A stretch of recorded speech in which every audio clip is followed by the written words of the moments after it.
Well guys, it's 2021 and it's time for another fabulous season of J&L videos. I'd like to show you our newest purchase, paid entirely for by you fine guys that watch our channel. This is our 1951 WD.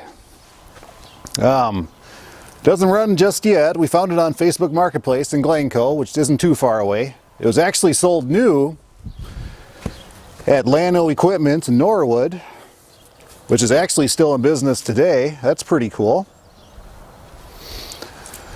Our plans for it are to hopefully get it running this year and try to get it going by the time the Orange Spectacular comes around. So I got a 4-row mounted cultivator I'd like to put on there and take to the show. I think that'll be pretty cool. As you can see here, they made a few little weird modifications to it. You know, they added a little extra lever to the shifter and some extra plating on the brakes and clutches here. Oh, don't forget their fancy tail light there. And looks like it must have had like a homemade 3-point setup at one point.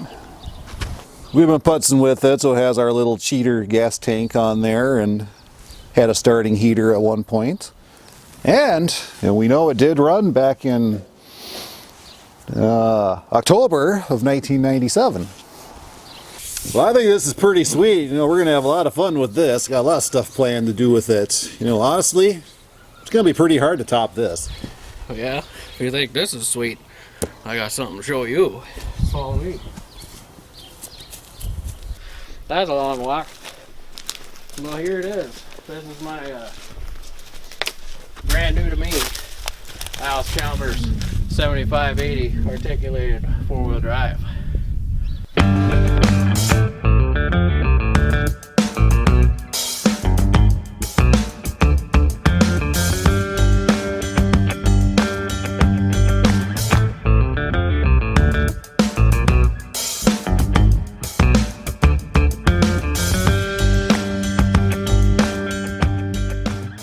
Allis Chalmers took a long look at what you would expect of a four-wheeler.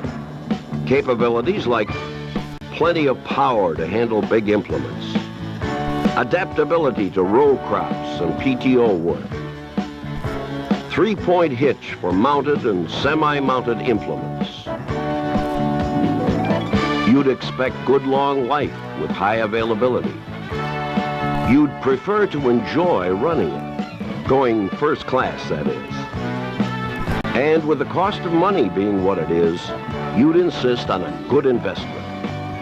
Alright, so funny story on how we found this tractor was I was looking for a seat and a toolbox for one of my other tractors, and my brother seen this was listed on the seat and toolbox were listed on Facebook Marketplace. So then he got in contact with the guy and sent me the stuff because I was the one who wanted it, you know. And then I came here to get the seat, and I seen this beauty through the grove, you know, when I was pulling up, and I was like, I've never seen one in person, you know. So we went up there and I met with him, and I got the seat and the toolbox from him, and I was talking to him, and I was like, would you care if I took some pictures of your tractor over here? You know, I've never seen one in person. And he's like, would you want to buy it? And that's pretty much how I came up with it this year, 7580. The guy I purchased it from, I asked him, or he told me why it was parked, or they parked it, was this. You can see that drive shaft disconnected right here. And the U-joint that goes up to the tractor failed on them while they were using it in the field. And he said it was vibrating all kinds of mad, making all kinds of racket, so they stopped, and then they actually sat in their field over the winter. And then next spring they're like, well, we better get that tractor out of there. So they undid the U-joint from there and then drove it home. And I guess that drive shaft just runs the 3-point and the hydraulics in the back, whereas the steering, articulation, and lubrication for the engine or the transmission and stuff is run off of I guess there's a hydraulic pump somewhere underneath there that does that part of it, if I'm not mistaken, because he said it steered like normal. So yeah. And then so then they parked it here, they started looking for a U-joint, couldn't find one. So, and then his son was tired of them, tired of that old stuff. So he wanted to get something different. So then they parked it out here back in, he said 2018. So it's been sitting for, this will be its 3rd year. I don't know when they parked it out here, but this will be the 3rd year that they parked it. So yeah. Well, as you can see, it does need some new tires. This one's flat. I don't know if it'd take air or not, but they're all pretty bald. And it does have the duals. 2 of the duals have tires. The other 2 are just rims. As you can see, it's got hubs for duals, which is pretty sweet. And then yeah. So I guess my plans are to locate one of them U-joints, and then locate the U-joint, and then get this thing to run again. I haven't tried it or anything. I think the fuel's a little sour, so I might run a different tank up to it, and then I'll either, it's about 20 miles from where I live, so I might try to drive it after I get it going. We'll see how well it runs.